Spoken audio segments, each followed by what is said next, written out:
सामाजिक विज्ञान का क्लास 7 का लेसन नंबर 21, जिसका नाम है मौलिक अधिकार, कर्तव्य और नीति निर्देशक सिद्धांत। आज हम इस लेसन के माध्यम से प्यारे बच्चों अपने मौलिक अधिकार, कर्तव्य के बारे में जानेंगे। तो आइएगा शुरू करते हैं। भारत के संविधान में भारत को एक लोकतांत्रिक, समाजवादी, धर्मनिरपेक्ष कहा गया है। क्या कहा गया है? लोकतांत्रिक, समाजवादी और धर्मनिरपेक्ष। तथा भारत के नागरिकों को समानता, स्वतंत्रता एवं न्याय दिलाने का संकल्प किया गया है। इन उद्देश्यों की प्राप्ति के लिए भारत के संविधान में मौलिक अधिकारों, कर्तव्यों और नीति निर्देशक सिद्धांतों का समावेश किया गया है। मौलिक अधिकारों की प्राप्ति के लिए संविधान सभी नागरिकों को सुरक्षा प्रदान कराता है, क्योंकि यदि मौलिक अधिकारों का भी किसी भी स्तर पर हनन होता है तो व्यक्ति न्यायालय में जा सकते हैं। पढ़ते हैं प्यारे बच्चों अब मौलिक अधिकार। अच्छे जीवन और आत्म विकास के लिए अधिकार अत्यंत आवश्यक हैं। एक लोकतांत्रिक देश होने के नाते भारत अपने नागरिकों को कुछ ऐसे अधिकार प्रदान करता है जिन्हें मौलिक अधिकार कहते हैं।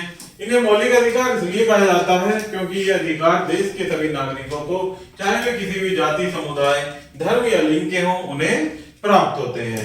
भारत का संविधान 6 मौलिक अधिकारों की गारंटी देता है, जिसमें कौन कौन से हैं? पहला है, हम इनको 1 बाय 1 विस्तार से पढ़ेंगे।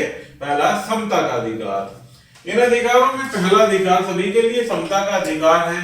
इसके अनुसार कानून के समक्ष सभी नागरिक समान हैं। क्या अर्थ है समता के अधिकार का? कि इसके होने से क्या है, इसके अनुसार कि कानून के समक्ष सभी नागरिक एक समान हैं। सभी नागरिकों के लिए समान अपराध के लिए समान दंड का प्रावधान है। कानून धर्म, लिंग, जाति, रंग तथा मत के आधार पर कोई भेदभाव नहीं करता। कानून सबकी बराबर रक्षा करता है। यद्यपि राज्य महिलाओं, बच्चों, अनुसूचित जातियों, अनुसूचित जनजातियों, अल्पसंख्यकों तथा अन्य पिछड़े वर्गों के उत्थान के लिए विशेष कानून बना सकता है। संविधान ने अस्पृश्यता को समाप्त कर दिया है।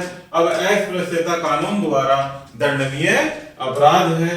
हमारे संविधान ने सैनिक और शिक्षा संबंधी उपाधियों के अतिरिक्त अन्य सभी उपाधियों को समाप्त कर दिया गया है। किसी भी परिवार में लड़के और लड़की में भेदभाव नहीं किया जा सकता। प्यारे बच्चों, नेक्स्ट है स्वतंत्रता का अधिकार। पहला हमने पढ़ा समता का अधिकार, दूसरा है स्वतंत्रता का अधिकार। इस अधिकार के अंतर्गत निम्नलिखित स्वतंत्रताओं के अधिकार आते हैं, जिसमें पहला है कि कोई भी व्यक्ति लिखकर या बोलकर अपने विचार व्यक्त कर सकता है। कोई भी व्यक्ति अहिंसात्मक यानी बिना हथियार के जनसभा कर सकता है। कोई भी व्यक्ति संस्था या संघ बना सकता है। प्रत्येक व्यक्ति को भारत के किसी भी भाग में रहने का अधिकार है। प्रत्येक व्यक्ति कहीं भी नौकरी या व्यवसाय कर सकता है। प्रत्येक व्यक्ति भारत के किसी भी भाग में स्वतंत्रता पूर्वक भ्रमण कर सकता है, अर्थात कहीं भी आ जा सकता है। इन अधिकारों के अतिरिक्त लोगों को शिक्षा के अधिकार सहित प्राण एवं दैहिक स्वतंत्रता के संरक्षण का भी अधिकार है। नेक्स्ट अधिकार आता है प्यारे बच्चों धार्मिक स्वतंत्रता का अधिकार। भारत एक धर्मनिरपेक्ष राज्य है, अर्थात प्रत्येक व्यक्ति को अपने धर्म का पालन करने की स्वतंत्रता है। प्रत्येक व्यक्ति को अपने धर्म के अनुसार पूजा, उपासना और प्रचार करने का अधिकार है। सरकार की दृष्टि में सभी धर्म समान हैं और किसी भी धर्म को किसी दूसरे धर्म से अधिक वरीयता नहीं दी जा सकती। संविधान में ऐसा प्रावधान इसलिए किया गया क्योंकि जिससे सभी धर्मों के लोग एक दूसरे के धर्म का सम्मान करते हुए मिलजुल कर रह सकें। नेक्स्ट है प्यारे बच्चों शोषण के विरुद्ध अधिकार। यह अधिकार महिलाओं, बच्चों और गरीबों को शोषण से बचाने का लक्ष्य रखता है। हमारा संविधान मनुष्यों के खरीदने और बेचने पर प्रतिबंध लगाता है, अर्थात दास प्रथा पर रोक लगाता है। यह बेगार तथा बंधुता मजदूरी पर भी प्रतिबंध लगाता है। संविधान यह भी कहता है कि 14 वर्ष से कम उम्र के बच्चों को फैक्ट्रियों, खदानों तथा अन्य खतरनाक स्थानों वाली नौकरियों में नहीं लगाना चाहिए। बाल श्रम के विरुद्ध कानून भी बनाए गए हैं, क्योंकि बच्चे हमारे समाज की पूंजी है और उन्हें शिक्षा प्राप्त करने और अच्छे वातावरण में रहने का अधिकार है। सरकार ने महिलाओं को शोषण से बचाने के लिए भी कुछ विशेष कानून बनाए हैं। नेक्स्ट अधिकार है प्यारे बच्चों संस्कृति और शिक्षा का अधिकार।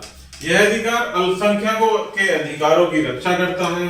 प्रत्येक समुदाय को अपनी भाषा, लिपि और संस्कृति की रक्षा करने का अधिकार है।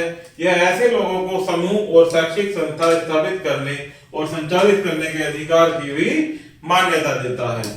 भारत के संविधान में 22 भाषाओं को मान्यता दी गई है तथा हिंदी भाषा को राष्ट्रीय भाषा घोषित किया गया है। हमारा छठा मौलिक अधिकार है प्यारे बच्चों, संवैधानिक उपचारों का अधिकार। नागरिकों को अधिकार देना ही पर्याप्त नहीं है, यह भी देखना उतना ही महत्वपूर्ण है कि सरकार हमारे अधिकारों की रक्षा और सम्मान करे। इसके लिए संविधान में यह प्रावधान किया गया है कि यदि किसी व्यक्ति के मौलिक अधिकारों का हनन होता है तो वह व्यक्ति इसके विरुद्ध उच्च न्यायालय, सर्वोच्च न्यायालय में जा सकता है। इसी अधिकार को संवैधानिक उपचारों का अधिकार कहते हैं। यदि किसी व्यक्ति या नागरिक को सरकार द्वारा मौलिक अधिकार नहीं दिया जाता है या किसी कारण उसके विरुद्ध शक्ति का अन्यायपूर्ण प्रयोग करती है तो ऐसी स्थिति में न्यायालय की शरण ली जा सकती है। अब देखते हैं पहले बच्चों मौलिक कर्तव्य। अभी हमने पढ़े अपने मौलिक अधिकार जो कि कितने होते हैं, 6। अब पढ़ते हैं मौलिक कर्तव्य के बारे में। संविधान के मूल स्वरूप में मौलिक कर्तव्यों पर कोई अनुच्छेद नहीं थे। इन्हें सन 1976 में पारित किए गए 42वें संविधान से संशोधन में सम्मिलित किया गया। कब? 42वें संशोधन से। क्योंकि अधिकार और कर्तव्य का चोली दामन का साथ है। यदि हम अपने मौलिक कर्तव्यों से विमुख होते हैं तो संभव है कि इससे अन्य व्यक्तियों के मौलिक अधिकारों का हनन हो। उदाहरण के लिए यदि हमें जीने का अधिकार है तो हमारा कर्तव्य भी है कि हम दूसरों को भी जीने दें। यदि इसी प्रकार यदि हम स्वतंत्र अभिव्यक्ति का अधिकार है तो हमारा यह भी कर्तव्य है कि हम दूसरों की स्वतंत्र अभिव्यक्ति में बाधक न हो। यहाँ यह बात भी जान लेना आवश्यक है कि मौलिक कर्तव्यों को संविधान में एक आचार संहिता के रूप में सम्मिलित किया गया है और प्रत्येक नागरिक से यह आशा की जाती है कि वह इस आचार संहिता का पालन करे। यदि मौलिक कर्तव्य के पालन न करने से किसी अन्य व्यक्ति के मूल आधार का हनन नहीं हो रहा है तो इसे कानून द्वारा दंडनीय अपराध नहीं माना जा सकता। इनका मुख्य उद्देश्य लोगों में देशभक्ति की भावना को बढ़ावा देना है। इनके उद्देश्य में संप्रभुता और एकता की रक्षा करना, विभिन्न कल्याणकारी गतिविधियों को चलाने में सहायता करना तथा आपसी सद्भाव के आदर्शों को बढ़ावा देना भी शामिल है। व्यक्तिगत रूप से नागरिकों को स्वयं अनुशासन के निश्चित मानकों का पालन तथा दूसरों के अधिकारों का आदर करना चाहिए। देखते हैं प्यारे बच्चों संविधान में निम्नलिखित मौलिक कर्तव्य। कुछ मौलिक कर्तव्य हैं, इनको 1 बाय 1 पढ़ेंगे। हमें संविधान, राष्ट्रीय ध्वज तथा राष्ट्रीय गान का सम्मान करना चाहिए। हमें स्वतंत्रता आंदोलन के आदर्शों को अपने मन में सजो कर रखना चाहिए। हमें भारत की संप्रभुता, एकता और अखंडता को अक्षुण्ण रखना चाहिए। हमें देश की रक्षा व सेवा करनी चाहिए। हमें समरसता और भाईचारे को बढ़ावा देना चाहिए। हमें भारतीय प्राचीन संस्कृति की समृद्ध विरासत को सुरक्षित रखना चाहिए। हमें प्राकृतिक पर्यावरण की रक्षा करनी चाहिए। हमें वैज्ञानिक दृष्टिकोण और मानवीयता को विकसित करना चाहिए। हमें सार्वजनिक संपत्ति की रक्षा करनी चाहिए तथा हिंसा का परित्याग करना चाहिए। हमें उत्कृष्टता के लिए भी प्रयास करना चाहिए। वास्तव में ये मौलिक कर्तव्य हम सबको एकता के सूत्र में बांधने के आदेश हैं। हमें यह अनुभव करना चाहिए कि जहां हमारे पास कुछ अधिकार हैं वहीं दूसरी ओर देश के प्रति हमारे कुछ कर्तव्य और दायित्व भी हैं। आगे बढ़ते हैं प्यारे बच्चों राज्य के नीति निर्देशक सिद्धांतों के बारे में। हमारे संविधान निर्माता यह जानते थे कि केवल राजनीतिक स्वतंत्रता की प्राप्ति ही पर्याप्त नहीं है, क्योंकि हमारे देश में आर्थिक समानताएं, सामाजिक भेदभाव, गरीबी, अशिक्षा और बेरोजगारी जैसी अनेक समस्याएं हैं। इन सब समस्याओं के निराकरण से ही देश की समृद्धि के युग की ओर जा सकता है। इसलिए उन्होंने लोगों की राजनीतिक, आर्थिक और सामाजिक स्थिति में सुधार के लिए संविधान में कुछ मार्गदर्शक बातें भी शामिल की थी। इन मार्गदर्शक बिंदुओं को नीति निर्देशक सिद्धांत कहते हैं। जो मार्गदर्शक बिंदु थे उन्हें क्या कहा गया प्यारे बच्चों? राज्य के निर्देशक सिद्धांत, नीति निर्देशक सिद्धांत। संविधान निर्माता चाहते थे कि केंद्र सरकारें और राज्य सरकारें अपनी नीतियां इन सिद्धांतों के आधार पर बनाए, जिससे सभी नागरिकों का कल्याण हो सके तथा देश को सामाजिक और आर्थिक विकास हो सके। आगे देखते हैं प्यारे बच्चों, नीति निर्देशक सिद्धांतों की सूची बहुत लंबी है, परंतु कुछ प्रमुख नीति निर्देशक सिद्धांत निम्नलिखित हैं। यहाँ पे नीति निर्देशक सिद्धांत दिए गए हैं जो प्रमुख हैं, आइए उनको वन बाय वन पढ़ेंगे और समझेंगे। धनी और निर्धन के बीच के अंतर को कम करना, अर्थात सरकार का यह कर्तव्य है कि धन को कुछ व्यक्तियों के हाथों में केंद्रित होने से रोके। यह नीति निर्देशक सिद्धांत एक ऐसे समाज की स्थापना करना चाहते हैं जहां सभी नागरिकों का जीविका उपार्जन के पर्याप्त साधनों हेतु आवश्यक सुविधाएं एवं स्थितियां प्राप्त हो सकें। नेक्स्ट है कि सरकार लोगों के स्वास्थ्य में सुधार लाने का प्रयास करे, नशीले पदार्थ और नशीली दवाओं पर प्रतिबंध लगाए।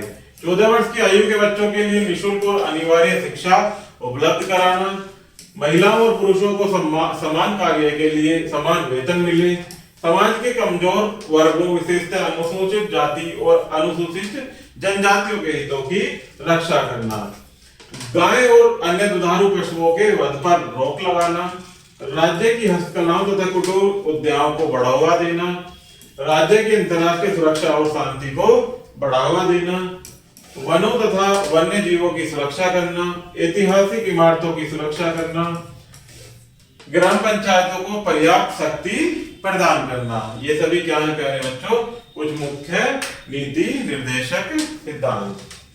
इन सिद्धांतों के विषय में यह जान लेना आवश्यक है कि ये सिद्धांत एक प्रकार से मौलिक कर्तव्यों की भांति ही है, अर्थात मौलिक कर्तव्यों की तरह ही होते हैं, क्योंकि यदि सरकार द्वारा इन सिद्धांतों को लागू नहीं किया जाता है तो इसे न्यायालय में चुनौती दी जा सकती है।